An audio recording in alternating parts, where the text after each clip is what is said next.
We finally watched Hamilton! Stick around and find out what we thought.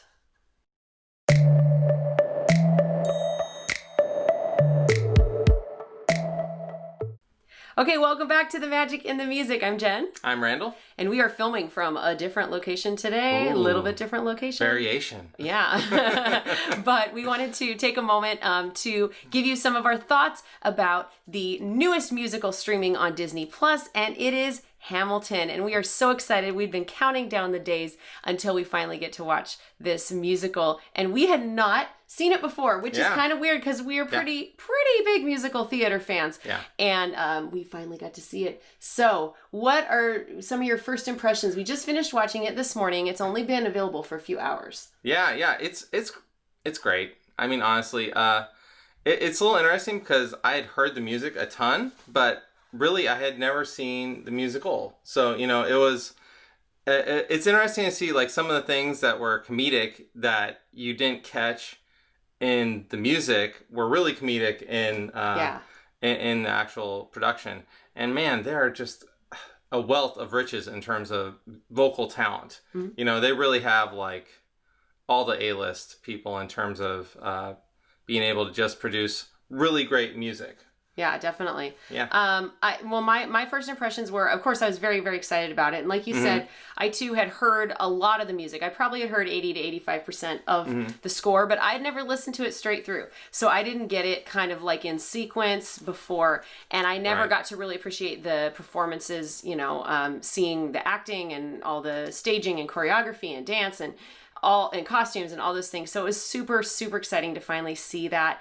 It had toured through town, but I think that we had like a super busy schedule and we weren't able to get tickets. Plus, it's really hard to get tickets too. Yeah. So I think I tried to get tickets and we had really limited days we could do it. So we're just like thrilled that we finally do get to see it. Yeah. And our kids got to see it too. And I think our 6-year-old lasted for like an hour and a half maybe. Yeah, it's a lesson in the founding of America. So a little bit hard to explain that to like a 4-year-old, not so much.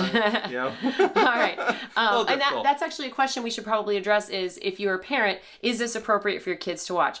I would say, generally speaking, yes. I mean, there's not really, it depends on your family situation, of course.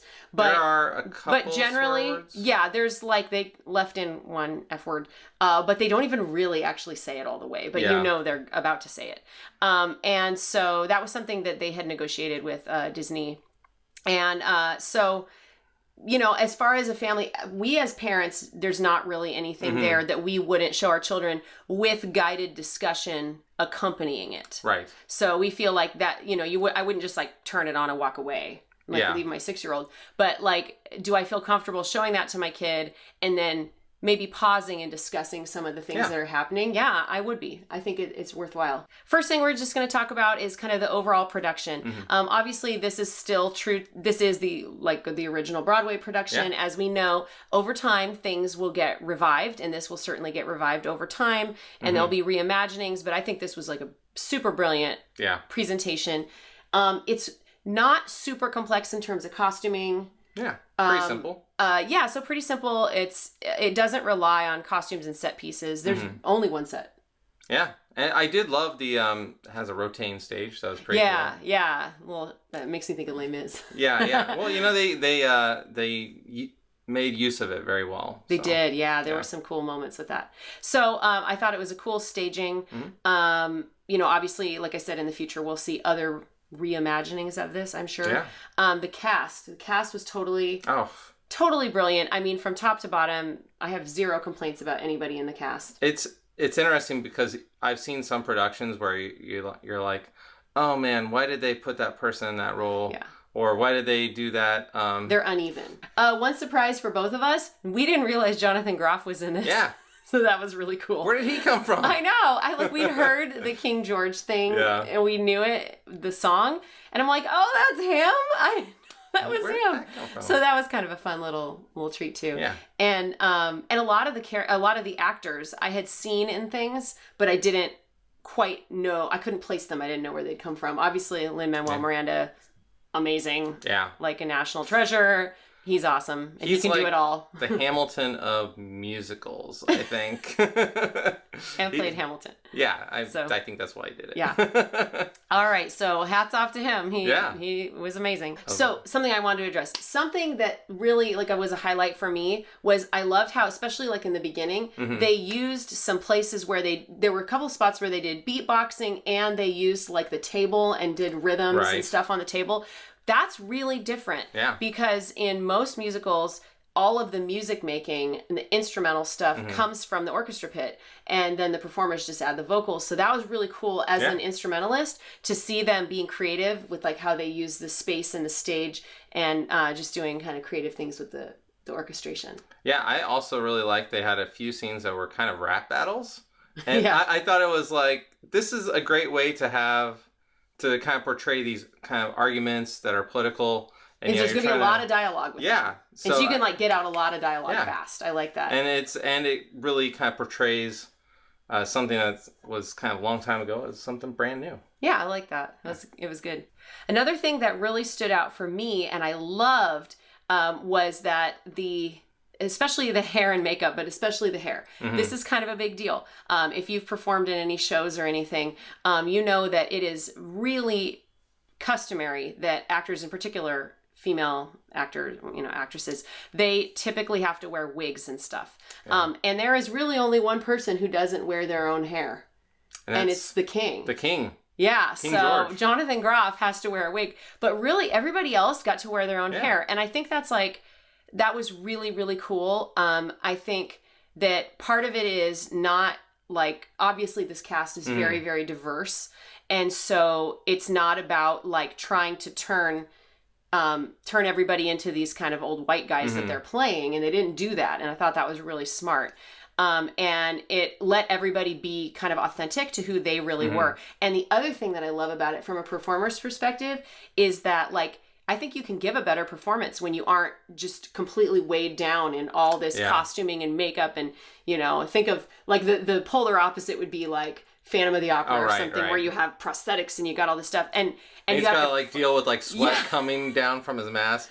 Yeah, when we saw Love Never Dies, there was spit flying off and collecting on the mat. I mean, everything. Yeah. So, but you don't have to fight all these other pieces that are part of the storytelling. You just get to go straight to the story and straight to giving the most amazing performance you can give. And I thought that really was cool that they gave the actors that opportunity. Yeah, and I would say the same about the costuming, because you look at the costuming that they had, and a lot of the dancers had kind of a muted tone of clothing, kind of the undergarment of the day, and the main cast would have kind of their petticoats, I guess would be what they are. I don't know. Whatever the jackets are.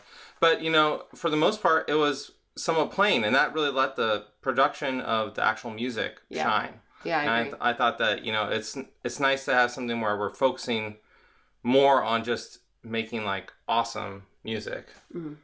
Yeah, and telling a really compelling story. Yeah. And that was another thing too for me. I wondered, is this, because I knew it was a little bit more of a simple kind of setting and staging.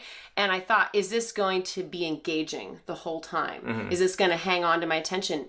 And the acting and the storytelling was so good that I did not lose, I didn't lose focus. It really kept me in it, which was cool. Yeah, they clearly spent the money on the performers and having a really great cast, and instead of spending a whole lot of money on clothing, right? Don't get me wrong. There are shows. Good. It's good sometimes. There are shows where fancy sets and costumes are, that's great. It's great. Yeah. We love that too. But in this case, that was not what they did, and it didn't need it. Yeah.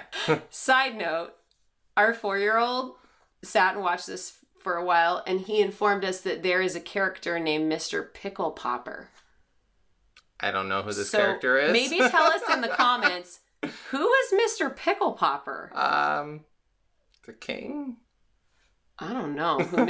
My son thinks that Mr. Pickle Popper is in Hamilton. Yeah. So tell us below in the comments who you think he is talking about. What is going on? Yeah.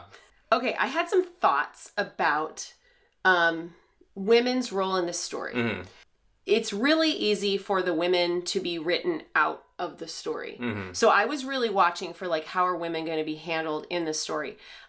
Clearly an effort was made to involve Eliza and, is it Angelica? Angelica. Yeah, Eliza and Angelica and other women characters. Peggy was it the other sister? Yeah, that was just kind of like there. Yeah, she played a different part later. So, but like, so I thought it was really cool that they made an effort to make them prominent, and especially Eliza gets like a really she gets to make a lot of important statements in this, and kind of the last word really, and I love that. I love that they were really involved in the story, because it would have been easy to push them aside, as history tends to do for women of that time.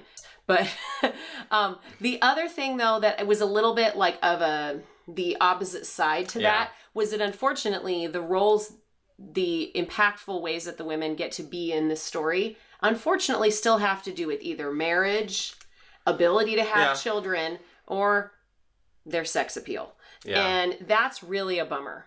I was disappointed in that, because I want them to be empowered. I want them to be able to do more. But I also recognize you're telling the story something of the that's time. Based in history, and those were their tools. That was the power they had. Yeah. And it's sad, but I guess that's just what it was. Yeah.